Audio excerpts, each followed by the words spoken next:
I have some apricot halves. I drained them.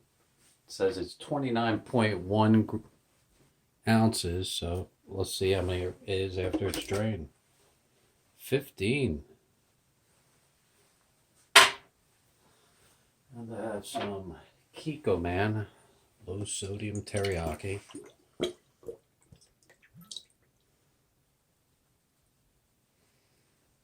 Hopefully I don't need two. Wait for it. Nope, only one. And that bottle I had, I'll just fill it up and throw it in the fridge. Apricot teriyaki, low sodium teriyaki. That's what it looks like when it's done. Look forward to cooking some cool stuff with this. Delicious.